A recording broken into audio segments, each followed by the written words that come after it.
You know what's interesting? We obsess over baby boomers. We argue about millennials. We analyze Gen Z like they're a brand new experiment unfolding in real time. But there's a whole generation sitting right in the middle, rarely spotlighted, rarely explained. Generation X, born roughly between 1965 and 1980. They're the coworkers who quietly get things done, the parents who seem calm, sometimes distant, the people who helped build the digital world but don't feel the need to document every moment of their lives. And psychologically, they might be the most misunderstood generation alive. Here on Rick Invest, we don't just talk about money, we talk about mindset. And if you want to understand financial behavior, work ethic, and long-term thinking, you have to understand Generation X. Picture this. It's 1978. You're 8 years old. School ends. You walk home yourself. No smartphone, no GPS tracking, no text saying, "Did you get home safe?" The house is empty because both parents are working. You make your own snack. You start your homework. You wait. By the mid-1980s, millions of children were regularly unsupervised after school. That wasn't rare. That was normal. And that kind of childhood changes you. It teaches independence early. It teaches consequences early. If you forgot your homework, there was no parent rushing it to school. If you broke something, you dealt with it. There was no buffer, no emotional processing session, no group chat to vent in. Actions led directly to outcomes.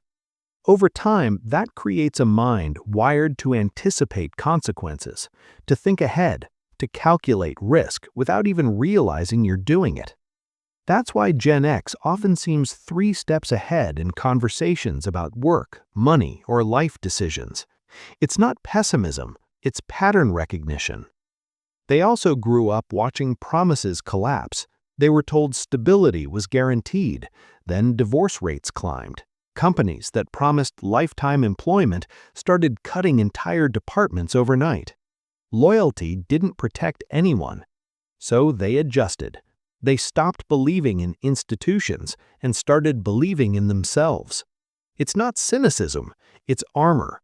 They hope for the best, but they quietly prepare for the worst, because in their experience, the rules can change without warning. That same instinct explains why many of them don't overshare online. They grew up in a world where mistakes faded with time. If you embarrassed yourself, maybe a handful of people remembered. That was it. No screenshots, no viral clips, no permanent record. Privacy wasn't a strategy, it was just life. So when social media arrived, broadcasting everything felt less like opportunity and more like exposure. Not because they don't understand technology, many of them built the early internet. They just understand risk. Gen X also perfected something else, irony as protection. If things get uncomfortable, make a joke. If something hurts, shrug it off. Keep it light. They grew up during the Cold War, practiced nuclear drills in classrooms, heard adults talk about global annihilation like it was weather. When you're told the world might end, but also to carry on like everything's fine, you learn to hold contradiction. You learn emotional distance. That distance shows up at work, too. Their work ethic wasn't shaped by internships designed for resumes. It was shaped by paper routes before sunrise, fast food shifts where you had to calculate change manually, jobs where being late meant being fired. They watched corporations restructure and eliminate jobs without hesitation, so they never fully trusted corporate loyalty. Instead, they invested in competence. They can't control layoffs, but they can control whether they're indispensable. Here's the paradox.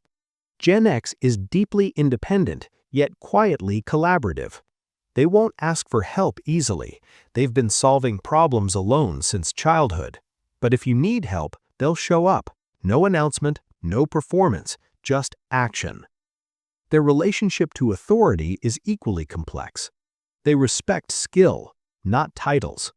If you're competent, they'll follow you. If you're not, the title means nothing. They grew up watching scandals unfold in real time: political failures, corporate collapses, economic shocks. Trust had to be earned. Economically, they were hit repeatedly. Some graduated into recessions, others were building careers during financial crises. Stability kept slipping. So many of them developed multiple income streams, backup plans, side hustles before the term existed. Not because it's trendy, because they've learned nothing is permanent. There's also a quieter side to this self-reliance. Research shows Gen X is less likely to seek support during stressful times, not because they lack relationships, but because asking feels unfamiliar, almost uncomfortable. They're excellent in crisis, but that skill often comes from years of believing you're ultimately on your own. Even the way they learned shaped them differently. Before instant answers, finding information took effort. Libraries, card catalogs, physical books, hours spent searching for a single paragraph. When knowledge requires effort, it sticks deeper. They learned by doing, fixing bikes with greasy hands, adjusting antennas to fix the TV signal, trial and error instead of tutorials. It built confidence in problem solving, a belief that with patience, most things can be figured out. Now they're raising kids in a completely different environment: constant supervision, instant answers, permanent digital footprints.